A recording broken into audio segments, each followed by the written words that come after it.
कहा जाता है कि भगवान को महंगे फूल, सोने के मुकुट या बड़े बड़े यज्ञ से नहीं, सच्चे दिल और निष्काम भक्ति से पाया जा सकता है। आज की यह कहानी एक ऐसे गरीब किसान की है जिसकी भक्ति ने स्वयं महादेव को धरती पर आने के लिए मजबूर कर दिया। ये कहानी हमें सिखाती है कि भगवान हमेशा हमारी परीक्षा लेते हैं, लेकिन सच्चे भक्त को कभी निराश नहीं करते। गरीब किसान रामू एक छोटे से गांव के किनारे मिट्टी और फूस से बना एक छोटा सा घर था। उस घर में रामू नाम का एक गरीब किसान रहता था। रामू के परिवार में उसकी पत्नी सीता और उसका एक छोटा बेटा गोपाल था। रामू के पास जमीन बहुत कम थी। उसकी खेती से इतना ही अनाज निकलता था कि किसी तरह घर का गुजारा हो जाए। कभी कभी तो हालात इतने खराब हो जाते कि पूरे परिवार को आधा पेट खाना पड़ता। लेकिन इतनी गरीबी के बावजूद भी रामू के चेहरे पर हमेशा संतोष और शांति रहती थी, क्योंकि रामू को अपने भगवान पर पूरा विश्वास था। रामू भगवान शिव का बहुत बड़ा भक्त था। हर सुबह सूरज निकलने से पहले वह उठ जाता। सबसे पहले वह नदी पर जाता, ठंडे पानी से स्नान करता और फिर सीधे गांव के पुराने शिव मंदिर पहुंच जाता। वह अपने खेत से लाए हुए फूल और नदी का जल लेकर शिवलिंग पर चढ़ाता, फिर हाथ जोड़कर कहता, भोलेनाथ, मुझे धन नहीं चाहिए, बस इतना आशीर्वाद देना कि मैं हमेशा ईमानदारी से मेहनत करता रहूं। उसकी यह आदत कई सालों से चल रही थी।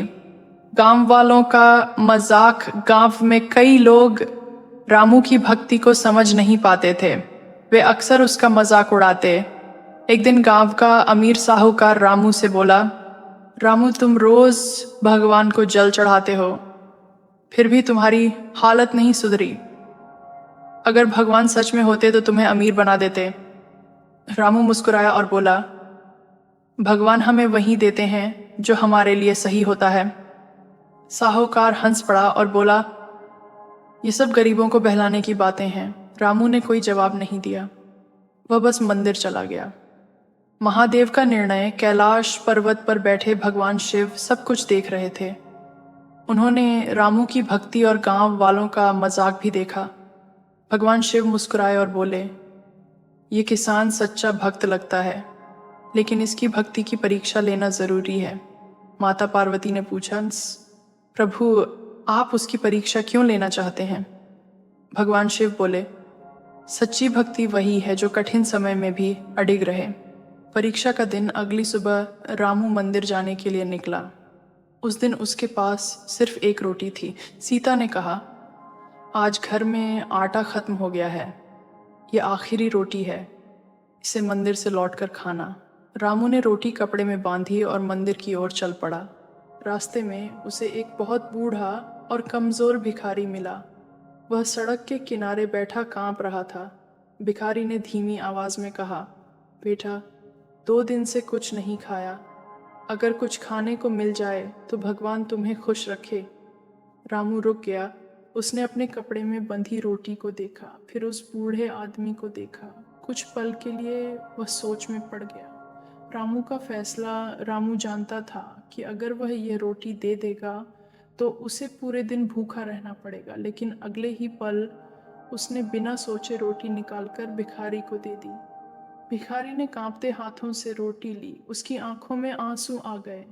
वह बोला, बेटा, भगवान तुम्हारी हर इच्छा पूरी करें। रामू मुस्कुराया और आगे बढ़ गया।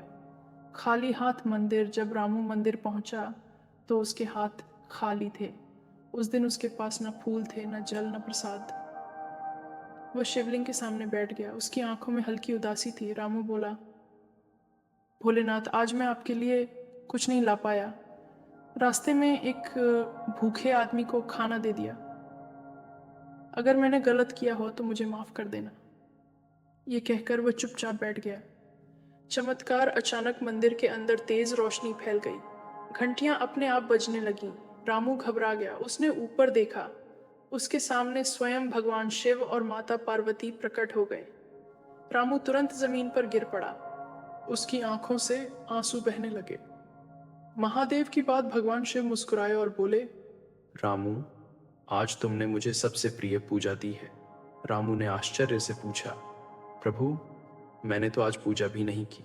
भगवान शिव बोले, जिस भूखे आदमी को तुमने रोटी दी वह मैं ही था। रामू की आंखें फैल गईं। उसे विश्वास ही नहीं हो रहा था।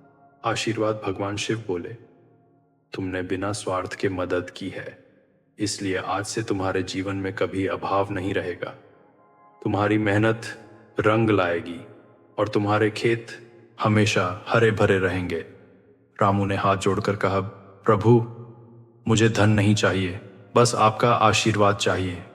भगवान शिव मुस्कुराए। रामू का जीवन बदल गया। उस दिन के बाद रामू के खेतों में बहुत अच्छी फसल होने लगी। बारिश भी समय पर होने लगी। धीरे धीरे उसकी गरीबी खत्म हो गई। लेकिन सबसे खास बात यह थी कि रामू कभी घमंडी नहीं बना।